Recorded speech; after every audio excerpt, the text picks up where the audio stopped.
할렐루야. 감사합니다.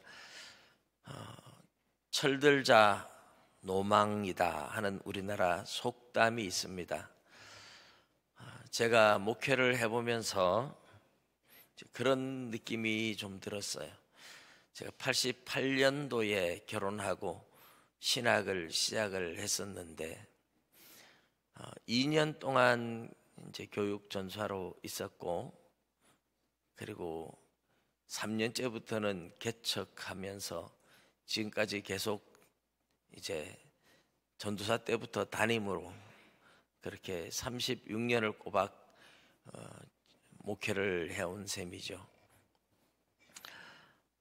젊음 때문에 열심히 기도하기도 하고, 또 처음에는 그렇게 전사는 기도해야 된다고 생각하고, 저는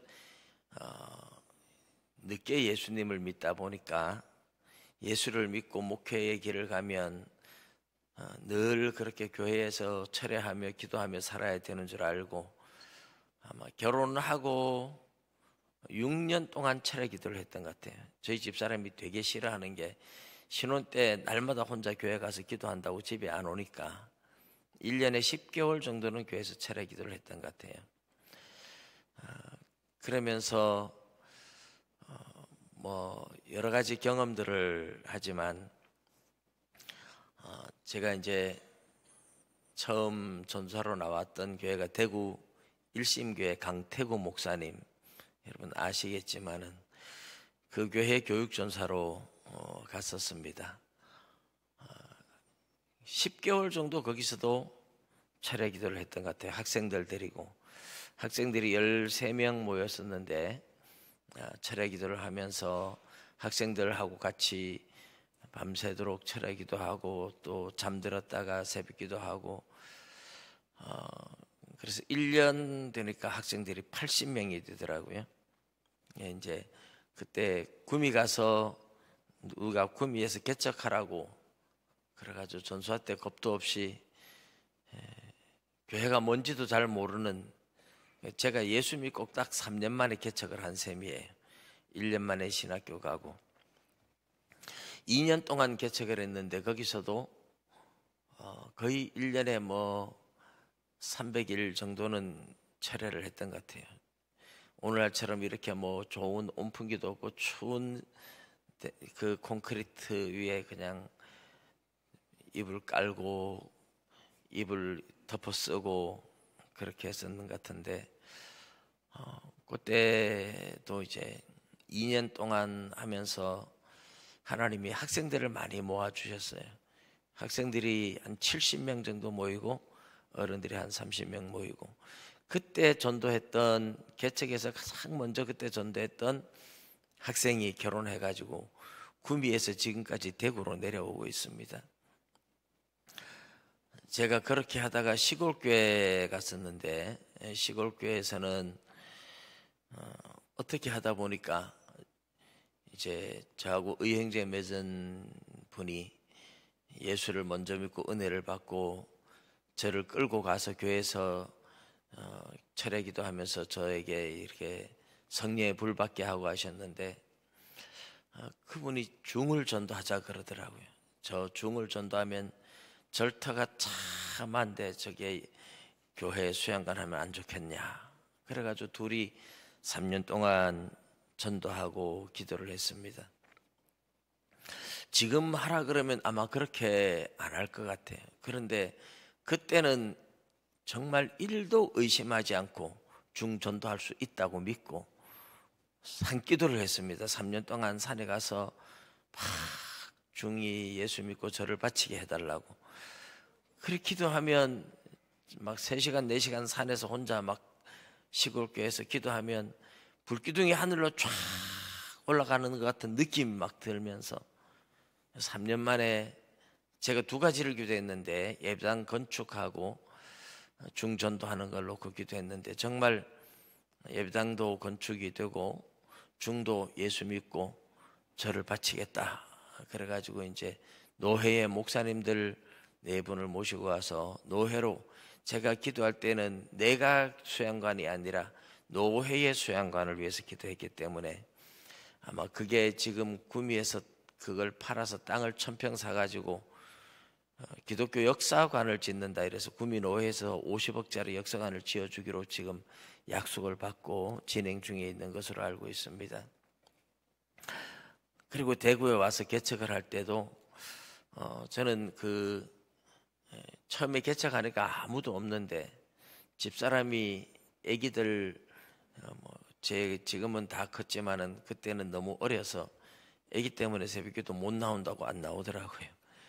그러니까 집사람 혼자 놓고 해야 되는데, 그래서 할 사람이 없으니까 수암산 기도원에 올라가 가지고 혼자서 밤 12시부터 새벽 한 3시, 4시까지 산기도를 6개월 동안 하루도 안 빠지고 했던 것 같아요. 그 해에 개척 첫 해에 80명이 모였었어요. 아이들 한 30명, 어른 한 50명. 지금도 그 수준에서 헤매고 있습니다. 근데 사람들이 갑자기 몰려오니까 기도가 확 줄어들고 제자 훈련한다, 뭐 성경 공부하고 막 이러다 보니까 이제 제대로 기도를 못하니까 성장이 멈추는 것 같았어요. 그러면서 사실 제가 짧게 중간을 일하지만 제 목회 세월 동안 내가 기도를 뜨겁게 하면 그때는 막 어쨌든 100명이 넘어 이렇게 120명까지 올라갔다가 이제 제가 이 기도 생활이 나태해지면서 사람들이 한 사람씩 시험 들어서 또 나가더라고요. 그러면 또 정신을 차리고 막 기도하면 또 회복이 됐다가 또 기도 생활을 멈추면 또 떨어지고, 이 세월을 수없이 반복하고 나서 이제 철이 들어서 내가 한 것이 아니었구나, 하나님이 하시는구나, 하나님이 한다는 걸 인정하는 게 바로 기도구나. 그래서 이제 기도 생활을 다시 열심히 시작을 했습니다. 얼마 안 됐어요. 그런데 생각해 보니까 이제 은퇴할 날이 얼마 안 남았구나. 철들자 노망이 든다더니까 이제 철들어서 기도 생활 제대로 하려니까 이제 끝날 때가 다 돼가는구나, 이런 생각이 들더라고요. 그렇지만 마지막까지 어쨌든 목회를 안 한다 그래도 주님 앞에 가는 그날까지 나라와 민족을 위해서도 그렇고 기도할 일이 얼마나 많습니까? 그래서 제가 기도를 이제 다시 시작을 했습니다. 그러나 옛날처럼 그런 열정의 기도가 나오진 않지만 중요한 건 내가 하는 게 아닌데 하나님이 하시는데, 그래서 하나님 앞에 기도하지 않으면 나는 아무것도 할 수가 없구나 하는 걸 깨닫고 이제 기도를 시작한 거죠. 오늘 엘리사의 소원이라는 이 제목을 가지고 저는 이제 설교를 하면서 설교자의 삶이 무척이나 행복했다 하는 생각이 들어요. 이 길을 안 가려고 갈 자격도 없고, 근데 하나님이 가게 강권적으로 불러서 어쩔 수 없이 제가 갔지만 다시 태어나도 목사를 하고 싶은 마음이 있어요. 목회를 큰 교회를 이루고 이런 것이 아니라도 하나님이 저에게 주셨던 말씀의 은혜가 너무 커서 제가 대구에서 개척하고 한 5년 정도 되었을까, 이제 첫 해에 모였던 성도 그대로 좀 교만해져서 기도 안 하니까 이제 성장이 멈추고 그대로 가는 것 같았어요. 그러니까 저는 새벽마다 강단에서 하나님 앞에 기도하면서 부흥을 달라고 막 기도했는데, 그때 하나님이 이 본문의 말씀을 주셔가지고 저는 설교를 하면서 이 설교가 경험을 통해서 하나님의 말씀을 주시는 그 경험을 통해서 응답받고 말씀을 준비한 그 경험들, 잊을 수가 없는 수많은 경험들이 있어요. 이 말씀을 새벽에 받고 2시간을 통곡하며 울며 회개했던 기억이 있는데, 부흥을 달라고 막 기도를 하니까 하나님이 이 말씀을 통해서 저에게 말씀을 하셨어요. 그래서 이 말씀은 여러분들이 너무 잘 아시는 거니까 간단하게만 말씀을 드리면, 엘리야를 하나님께서 엘리사에게 기름 부어서 너의 후계자를 삼으라고 했죠. 열왕기상 19장에 있습니다만은, 근데 어쨌든 엘리사를 불러서 데리고 다녔는데, 이제 하나님이 엘리야를 회오리 바람으로 이제 들고 올라가서 하나님이 데려가시려고 할 때 엘리사를 시험을 하죠. 하나님이 처음부터 정해놓은 후계자지만 훈련되지 않고 그냥 만들어지는 법이 없잖아요. 그래서 그런 훈련의 과정들을 거치고 마지막 테스트를 하는 과정이, 하나님이 이제 길갈에서 나를 베델로 보낸다, 나를 여리고로 보낸다, 요단으로 보낸다, 너는 여기 머물러라. 이 길갈, 베델, 여리고, 요단, 이것은 전부 다 첫사랑의 경험지들이잖아요. 요단강을 가르고 건너왔고, 여리고를 무너뜨렸고, 길갈에서 할례를 받으며 여리고를 무너뜨리고, 베델에서 야곱이 하나님을 만났던 경험들, 뭐 이런 것들이 다 옛날에 하나님의 기적의 역사가 있었던 현장들이죠. 거기마다 엘리야가 선지 동산을 세우고 선지자들을 가르치고 키우고 했던 곳이고, 이제 마지막 가기 전에 이제 제자들을 한번 돌아보고 가려고 그러면서 너는 여기 머물러라. 근데 엘리사는 끝까지 따라 나섭니다. 이것은 하나의 테스트죠. 얼마나 네가 사모하느냐 보느라고. 요단강을 건널 때 옷을 벗어서 말아가지고 강을 치고 건넙니다. 그리고 나서 이제 엘리야가 묻죠. 나를 너에게서 데려가시기 전에 너의 소원이 있으면 말해봐라. 그러니까 엘리사가 그때 당신의 영감에서 얼마를 달라 그러죠? 갑절의 영감이 내게 있기를 권하이다, 이렇게 번역을 했는데, 사실 이게 이제 갑절이 아니고 두목시죠. 두목. 피쉐나임이라는 단어가 이제 두 개를 뜻하는 것인데, 신명기 21장 15절에서 17절에 그 이야기를 잘 합니다.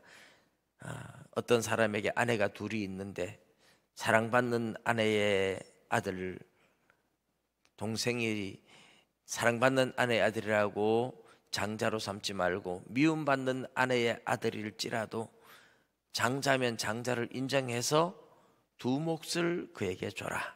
이 두 몫은 이제 후계자를 삼는 거예요. 그러니까 엘리야가 하늘로 올라가기 전에 엘리사가 한 말은 당신의 영감에서 두 몫을 나에게 주시기를 원합니다. 이 두 몫은 나를 당신의 후계자로 삼아 주세요 하는 것에 대한 하나의 은유법이죠. 환유법이라고 해야 되겠죠. 환유법입니다. 당신의 후계자로 삼아 주세요. 이것을 이제 당신의 영감에서 두 몫을 나에게 주시기를 원합니다, 이런 말이죠. 두 몫을 달라고 했어요. 후계자로 삼아 달라고. 그러니까 어려운 일을 구하는도다. 그러나 나를 데려가는 것을 네가 보면 그 일이 이루어질 것이다. 그리고서 회오리바람이 이제 불병거가, 불말과 불병거가 두 사람을 다 갈라놓고, 그리고 회오리바람이 엘리야를 데리고 하늘로 올라갑니다. 엘리사는 그렇게 놀래서 갈라지는 와중에도 엘리야를 끝까지 바라보죠. 사모하는 마음이 컸기 때문에. 그러면서 하늘로 올라가는 엘리야를 보고 부르짖는 부르짖음이 내 아버지여, 내 아버지여, 이스라엘의 병거와 그 마병이여. 이 새벽기도 시간에 저는 이제 하나님이 이것을 묵상하는 가운데 하나씩 하나씩 깨닫게 하면서, 왜 이스라엘의 병거와 그 마병이여, 왜 두 몫을 구했느냐, 이런 것들을 이제 묵상 중에 하나님이 깨닫게 해주셨어요. 근데 이스라엘의 병거와 마병이 어디에 있어야 돼요? 이 이스라엘의 병거와 마병은 아합의 아들 아하시아도 죽고, 아하시아가 죽고 이제 아하시아의 아들이 없으니까 아합의 아들인 여호람이 왕이 되어 있던 시절이죠. 이 왕궁에 있어야 되잖아요. 사마리아 왕궁에 이스라엘의 병거와 마병이 있어야 되잖아요. 근데 아합 왕부터 너무 죄를 지어서 군사들이 힘을 못 써요. 하나님이 안 도와주시니까. 나라에 위기가 오면 누가 기도했습니까? 엘리야가 나라와 민족을 위해서 밤이 새도록 부르짖고 기도하고, 이건 성경에는 없습니다. 제가 추측하는 겁니다. 엘리야가 밤이 맞도록 부르짖고 기도하는 것을 늘 옆에서 지켜본 사람이 엘리사고, 엘리야의 기도가 나라와 민족을 살렸다, 이걸 너무 잘 아는 거죠. 그걸 알기 때문에 엘리야를 보고 당신이 이스라엘의 병거와 그 마병입니다, 이렇게 외치는 거죠. 그것을 하나님이 이제 하면서 엘리야와 엘리사의 기도가 나라와 민족을 살렸고, 엘리야가 나라와 민족을 살렸는데 엘리야가 가고 나면 이 나라 이 민족을 누가 지킬 수 있느냐, 그래서 나를 당신의 후계자로 삼아서 나도 이 나라 이 민족을 기도로 지키게 해달라, 이것이 이제 엘리사의 소원입니다. 엘리사의 소원인데, 제가 그때 왜 2시간 동안 통곡하고 울며 회개했느냐, 한 50명 모이는 성도들이 다윗이 아둘람 굴에 있을 때 모였던 것처럼 개척교회 하면 오는 사람들이 참 어려운 사람들만 와요. 여러분들처럼 좀 뭐 부자들, 사장님들, 의사들, 교수님들 이런 분들은 아무도 안 와요. 다 억울하고 빚지고 원통함을 입은 자, 이런 사람들만 모여 있는 거예요. 근데 개척하면서 그 사람들의 아픔들을 생각하지 않고 부흥만 달라고 하니까 하나님께서 엘리야와 엘리사의 기도를 보여주면서 나라와 민족을 이 기도로도 살렸다. 근데 너는 기도로 그 50명도 채 안 되는 성도들의 눈에 눈물을 닦아줄 수 없느냐? 그 순간에 제가 너무너무 놀랐어요. 얼마나 마음이 아팠는지 몰라요. 하나님, 나는 50명도 안 되는 이 성도들의 눈에 눈물도 못 닦아주고 그냥 부흥만 달라고 기도했군요. 엘리야와 엘리사는 기도로 나라와 민족도 지켰는데 나는 도대체 뭡니까? 이 50명도 안 되는 성도들의 눈에 눈물도 닦아주지 못하는 내가, 이런 내가 어떻게 목사가 될 수 있습니까? 하면서 2시간을 통곡하며 울며 회개하며 기도했어요. 그때부터 제 기도가 바뀌었어요. 이제는 다시는 부흥을 달라 이런 기도를 하지 않고, 지금까지 새벽 기도 시간에는 우리 성도들 한 사람 한 사람 이름을 부르면서 그 성도들의 형편을 생각하면서 한 사람 한 사람 이름 부르면서 그 성도들을 위해서 기도하는 그 기도가 그때부터 지금까지 한 20년 정도 그렇게 기도하고 있습니다. 바라는 것은 엘리야와 엘리사의 기도가 나라와 민족을 구했는데, 지금 우리 나라와 민족이 위태위태하잖아요. 그래서 이렇게 많은 성도님들의 가운데 기도의 사명을 받은 성도들이 분명히 있을 겁니다. 여러분들의 기도가 이 나라의 민족을 살려야 돼요. 그런데 서영교회를 보니 안타까워요. 이 나라 이 민족은커녕 이 교회도 하나 지금 못 살리고 있어요. 제대로 된 담임 목사님 한 번 뽑지 못하고 교회가 이렇게 힘들고 어려운데 이 서현교회의 기도의 사명자는 어디 있습니까? 이렇게 어려울 때 하나님 앞에 나와서 밤이 맞도록 부르짖고 울며 기도해서 여러분의 사명자, 기도의 사명자가 이 교회를 살릴 수 있고 회복을 넘어 부흥으로 가게 만들고, 이 교회의 기도가 이 나라의 민족을 또 살려야 됩니다. 이 교회의 기도의 사명자는 없습니까? 이 교회에 기도하는 일꾼들은 없습니까? 어째서 이 서영교회가, 대구 노회를 대표하는 이 서영교회가 이렇게 어려움을 당해야 하는 겁니까? 기도의 사명자는 어디 있습니까?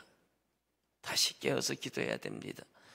저도 마찬가지고 여러분도 마찬가지고, 저도 역시 기도에 잠들어 있다가 교회가 어려움을 당하는 것을 보면서 제가 교회 성도들한테 너무너무 미안하죠. 내가 기도하지 못해서 이렇게 교회가 어려웠구나. 다시 기도에 무릎을 세우고 하나님 앞에 기도하기 시작합니다.